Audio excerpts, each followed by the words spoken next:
Ela foi uma das mulheres mais respeitadas de toda a província. Tinha terras, joias, criados e um nome que todos pronunciavam com reverência. Mas quando a velhice chegou e as rugas tomaram o lugar da beleza que um dia encantou a nobreza, ninguém mais quis saber dela.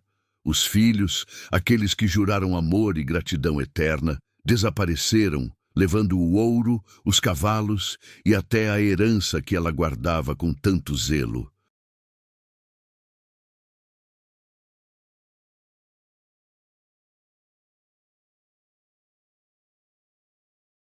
Mas o destino, caprichoso e misterioso, ainda tinha um último capítulo reservado para a velha baronesa. E ele viria pelas mãos de quem menos se esperava. Uma escrava que o mundo julgava insignificante, mas que tinha um coração maior que qualquer fortuna. Antes de começarmos essa história comovente, inscreva-se no canal, deixe o seu like e comente aqui embaixo de qual cidade você está assistindo essa história. Agora sim, respire fundo e prepare-se.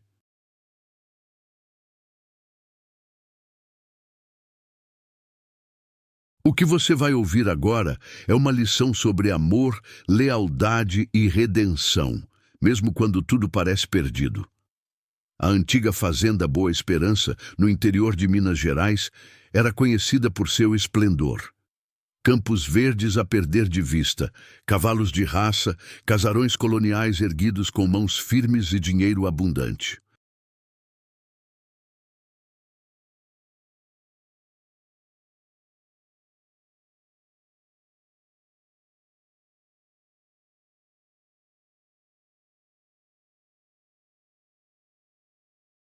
No centro de tudo estava Helena de Montenegro, baronesa viúva de origem portuguesa, uma mulher que havia enfrentado revoluções, doenças e traições, mas que nunca imaginou enfrentar a pior de todas as batalhas, o abandono da própria família. Aos 78 anos, Helena vivia sozinha na casa que um dia abrigou festas, bailes e risadas. As paredes, antes cheias de música e perfume de flores, agora guardavam apenas o eco do passado. Os filhos, Ricardo, Bento e Lúcia, há muito tinham partido. Cada um seguiu seu caminho quando o pai, o barão Ernesto, faleceu, deixando uma herança generosa. Mas a ambição corroeu os três como um veneno lento. No início, Helena recebia cartas, promessas de visita, juras de amor. Depois, o silêncio. E quando o dinheiro começou a faltar, os filhos surgiram, não para cuidar, mas para tomar o que restava. Ricardo, o mais velho, convenceu a mãe a assinar documentos que ela mal conseguia ler.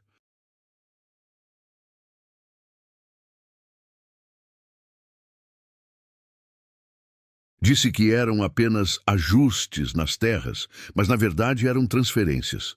Bento, o segundo, levou os cavalos e vendeu-os na capital.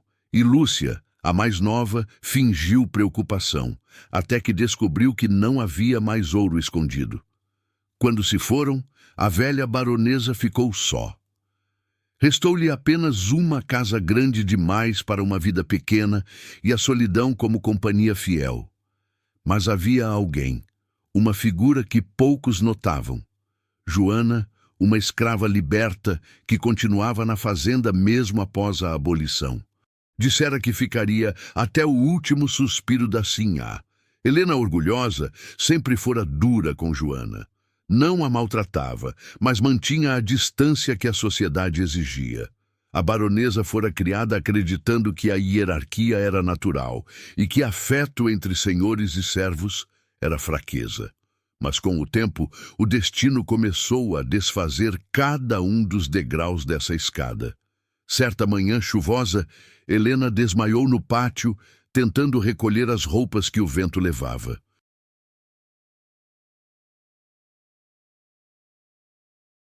Quem a encontrou foi Joana, que a carregou nos braços até o quarto. A velha senhora acordou com um pano úmido na testa e o cheiro de ervas no ar. Sinhá, fique quietinha.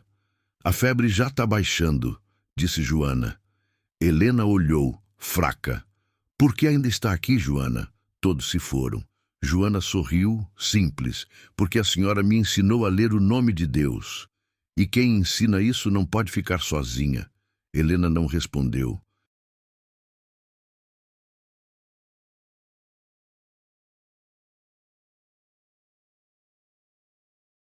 Mas pela primeira vez em muitos anos, uma lágrima silenciosa escapou de seus olhos cansados. Os meses seguintes foram duros. O teto começou a vazar, o jardim murchou e o dinheiro acabou de vez. Joana cultivava hortaliças no quintal, fazia sabão para vender na vila e, às escondidas, costurava para vizinhos. Tudo para garantir comida na mesa da baronesa. Helena, porém, sentia-se cada vez mais humilhada.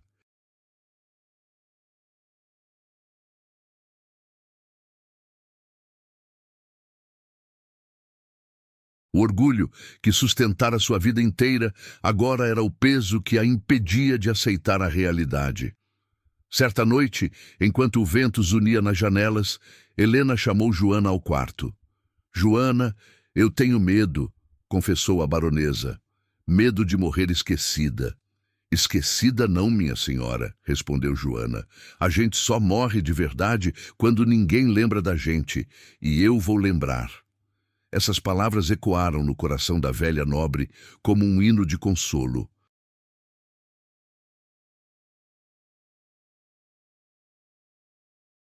Pela primeira vez, ela percebeu que riqueza nenhuma valia o calor humano de uma alma boa. Mas o destino ainda guardava provações. Ricardo, o filho mais velho, reapareceu. Chegou à fazenda montado num cavalo estrangeiro, vestido de casaca. Disse que viera ver como a mãe estava. Na verdade, tinha outros planos. Um investidor estrangeiro queria comprar as terras. E para isso, era preciso que Helena assinasse mais um papel.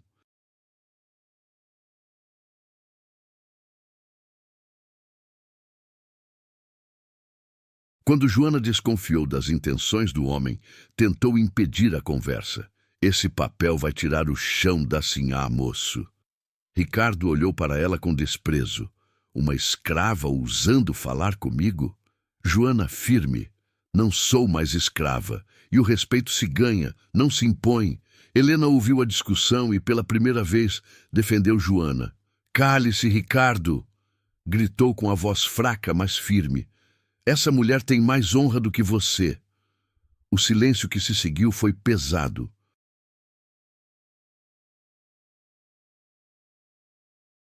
Ricardo deixou a casa furioso, jurando nunca mais voltar. O tempo passou. O inverno chegou e, com ele, o frio cortante das montanhas mineiras. A saúde de Helena se deteriorava, mas o vínculo entre ela e Joana crescia. A baronesa ensinava a ex-escrava a escrever cartas, e Joana ensinava a baronesa a rezar com o coração, sem livros nem latim. Certa noite, Helena sussurrou: Joana, se Deus me levar primeiro, prometa que ficará com esta casa. Eu? Eu sou só uma mulher simples.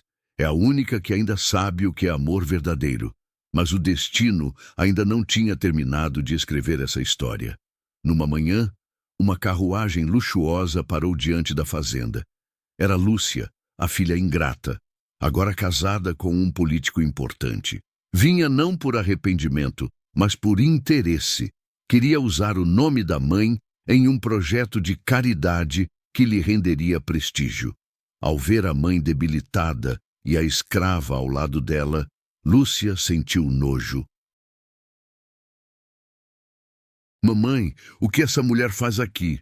Essa mulher, respondeu Helena com voz trêmula, é a única pessoa que ainda me chama de senhora com o coração. Lúcia riu, sarcástica. Pois saiba que o mundo mudou, mamãe. Agora, ex-escravas não deveriam viver em casas de nobres. Então vá embora, minha filha, porque nesta casa quem ficou foi quem tem alma nobre. Joana, em silêncio, apertou a mão da baronesa.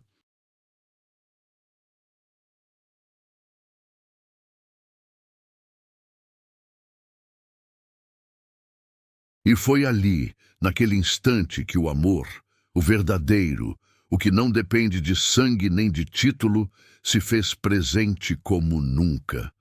O vento frio uivava pelas janelas quebradas da fazenda. As cortinas, outrora de seda francesa, agora eram remendadas com retalhos de pano grosso. O brilho do ouro desaparecera, restava apenas o cheiro de café torrado e o calor da lareira que Joana insistia em manter acesa todas as noites, mesmo quando não havia mais lenha. Helena já mal conseguia andar. A idade lhe roubava as forças, mas o coração ainda batia firme, alimentado pelo carinho silencioso da mulher que agora era tudo o que ela tinha. Joana acordava antes do sol, subia o morro com um cesto nas costas e voltava com raízes, frutas e, às vezes, um pedaço de pão dado pelos vizinhos que ainda lembravam da generosidade da velha família Montenegro. Naquela manhã, o céu estava cinza e um presságio estranho pairava no ar. O inverno chegou cedo este ano, disse Helena. Deus está avisando que é hora da gente se preparar. Mas não para morrer, sinhá, para viver mais um pouco, mesmo que doa, respondeu Joana. Helena sorriu, fraca, mas sincera. Você fala como um anjo. Anjo nada, sinhá. Só aprendi a não desistir.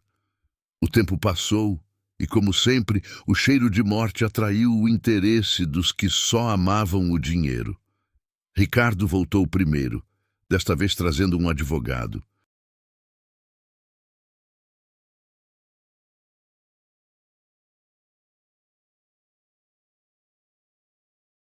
Disse que a mãe estava senil, incapaz de gerir os próprios bens e que, por razões legais, assumiria a administração da fazenda. Joana ficou furiosa. A senhora pode estar fraca, mas não é tola. Ricardo ignorou-a e foi direto ao quarto. Mamãe, é pro seu bem. Eu vou cuidar de tudo. Helena ergueu a cabeça com dificuldade. Você já cuidou demais, Ricardo. E o que sobrou? A senhora não entende o mundo de hoje. Precisa deixar que eu resolva. Eu entendo sim, meu filho. Entendo que o mundo perdeu a alma. Lúcia veio dias depois. Fingiu lágrimas, trouxe flores, falou de saudade e arrependimento, mas seus olhos denunciavam outro interesse. Mamãe, o governo quer usar estas terras para um projeto. Se a senhora autorizar, podemos conseguir muito dinheiro. Dinheiro? Ainda é disso que falam? É o que move o mundo, mamãe.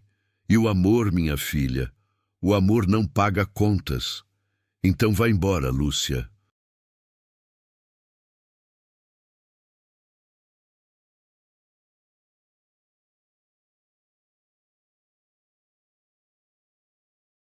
Que Deus lhe pague em moedas de ouro o vazio que você escolheu, quando percebeu que os filhos não descansariam enquanto não arrancassem o último pedaço da terra. Joana tomou uma decisão. Saiu à noite com uma lamparina na mão e foi até o velho padre da vila. Contou-lhe tudo, as intenções dos filhos, a fragilidade da baronesa e a promessa de fidelidade que fizera anos atrás. O padre, um homem simples e bondoso, ouviu atentamente e disse: Minha filha, Deus não escolhe os fortes, escolhe os fiéis. Proteja essa mulher. Ela precisa de você mais do que de qualquer título. Joana voltou decidida. No dia seguinte, impediu o advogado de entrar na casa. Aqui, quem manda é o coração, não o dinheiro. Ricardo tentou empurrá-la, mas Joana ergueu-se como uma muralha. Toque em mim e juro que o povo da vila vai saber quem você é. Ele recuou.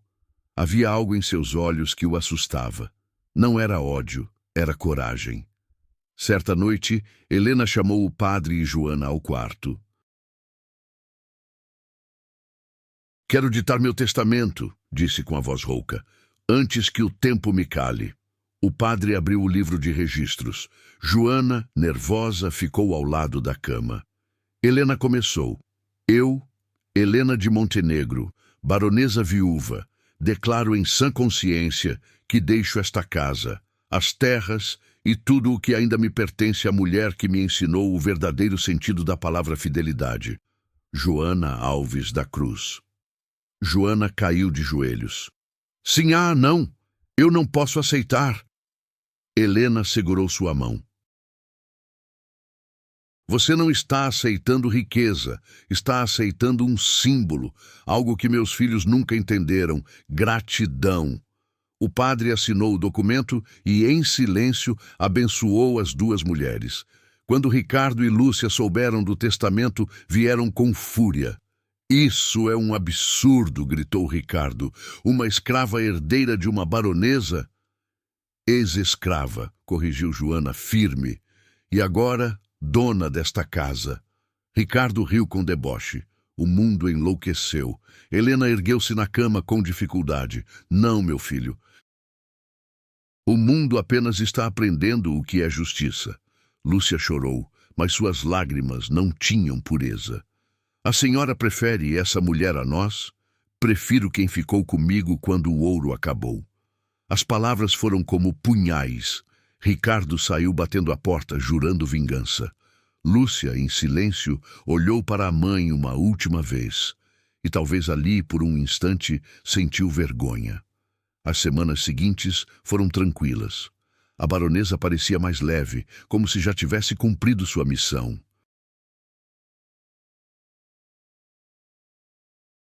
Certa madrugada, Joana acordou com o som da chuva e correu até o quarto. Encontrou Helena dormindo profundamente, o rosto sereno. Mas havia algo diferente. A mão dela estava fria. Joana caiu de joelhos ao lado da cama, chorando. Sinhá, não me deixe sozinha.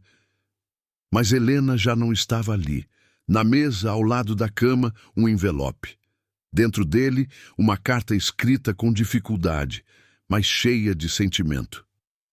Minha querida Joana, quando o sol nascer e eu não estiver mais aqui, não chore. Você foi minha filha, minha amiga e minha redenção. A vida me ensinou que a nobreza não está no sangue, mas na alma. Cuide desta casa, cuide das flores e viva o que eu não vivi, a liberdade. Meses se passaram. O povo da vila passou a chamar Joana de Dona Joana da Boa Esperança. Ela abriu as portas da casa para órfãos, viúvas e viajantes. Transformou o salão principal em abrigo.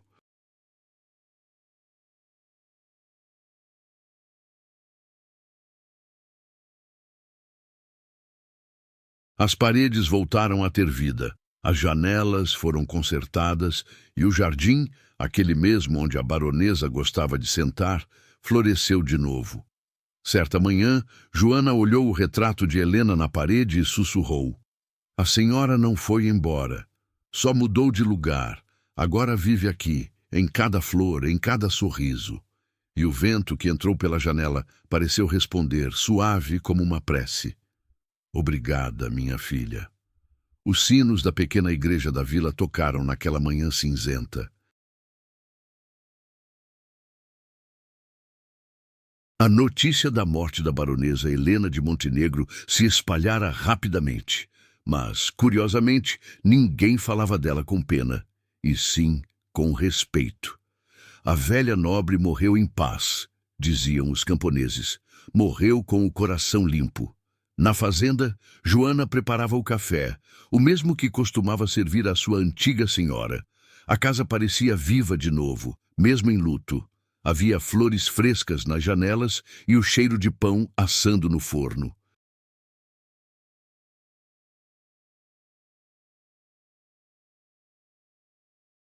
Joana acreditava que manter a casa viva era uma forma de manter Helena presente. Ela ergueu os olhos para o retrato da baronesa e murmurou. Eu prometi cuidar e vou cumprir. Ricardo, o filho mais velho, voltou à vila semanas depois do enterro.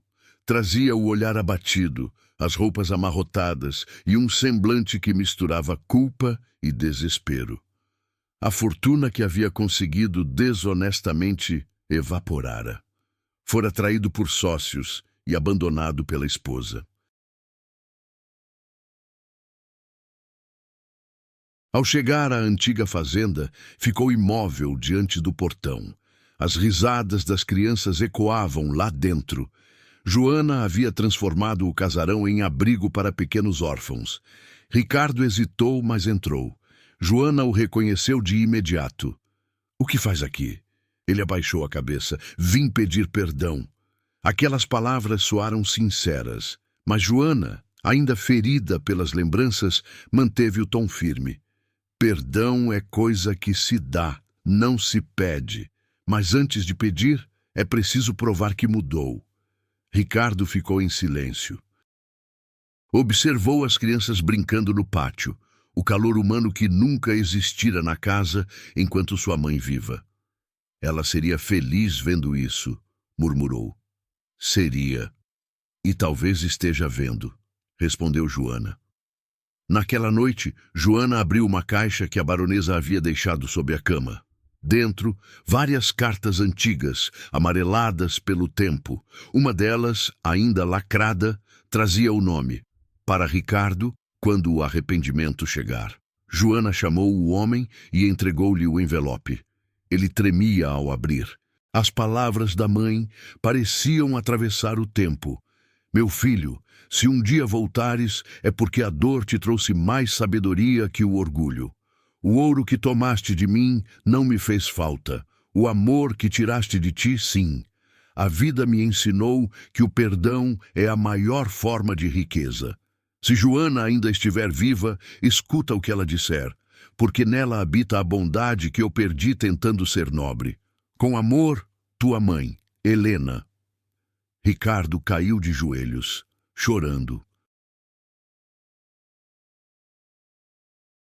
"Mãe, eu fui um tolo." Joana colocou a mão em seu ombro. "Então comece sendo homem. A casa é sua se for para ajudar, não para tomar." Ricardo prometeu. Enquanto isso, na capital, Lúcia vivia cercada de luxo, mas com um vazio que nem o ouro nem as festas conseguiam preencher. Numa noite, ao abrir uma antiga caixa de joias, encontrou um espelho que herdara da mãe. Ao se olhar, viu não apenas o reflexo, mas a lembrança da mulher que desprezara.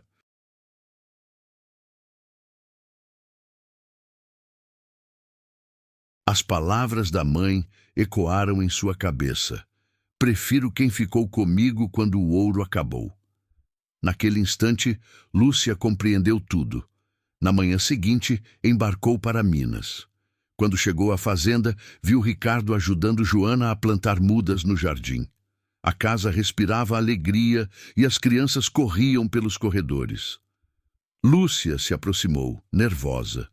Joana a olhou sem rancor, apenas com serenidade. "A senhora veio visitar o lar da sua mãe?" "Vim pedir perdão", disse Lúcia chorando. "Eu não entendi nada enquanto ela estava viva."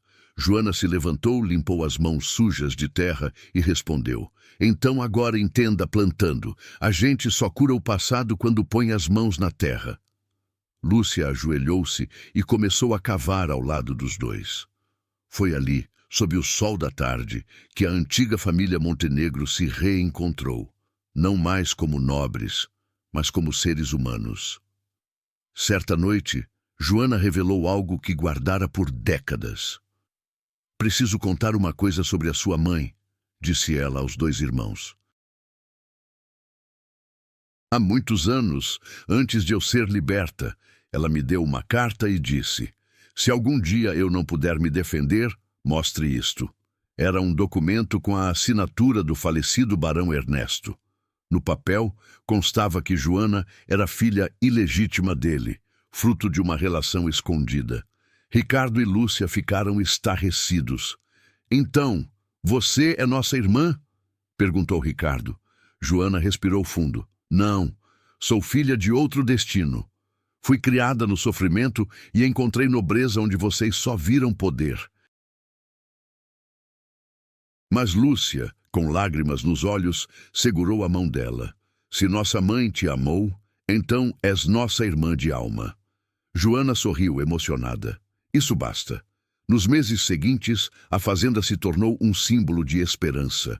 Ricardo ajudava a organizar doações. Lúcia ensinava as crianças a ler, e Joana, agora respeitada por todos, era chamada de Mãe Joana, da Boa Esperança. Os anos passaram, e a história da baronesa idosa e da escrava fiel se espalhou por toda a província. Diziam que naquela casa havia algo sagrado, um espírito de paz que curava quem entrava com o coração aberto. Até o governo, impressionado, reconheceu oficialmente o local como patrimônio histórico, Casa da Redenção Helena de Montenegro. Certa madrugada, Joana sonhou com a baronesa. Ela estava jovem, vestida de branco, caminhando pelo jardim. Sorria. Joana, você cumpriu sua promessa. Agora pode descansar. Ao acordar, Joana sentiu uma paz profunda. Foi até o retrato de Helena e acendeu uma vela. O vento soprou pela janela e a chama tremulou como se fosse um aceno de adeus. Joana fechou os olhos e sussurrou: Eu te prometo, Sinhá, a luz da boa esperança nunca vai se apagar. Anos depois, quando Joana partiu deste mundo, o povo da vila se reuniu para enterrá-la ao lado da baronesa. Na lápide, mandaram gravar as palavras que resumiam 2 vidas, que o destino entrelaçou para sempre. Aqui repousam 2 mulheres. Uma nasceu nobre, a outra se tornou. Juntas provaram que o amor é a única herança que o tempo não destrói. E até hoje, dizem que nas noites calmas, a brisa que passa pelos jardins da antiga fazenda traz o perfume das flores que Helena amava, e o som suave de uma voz dizendo: Obrigada, minha filha.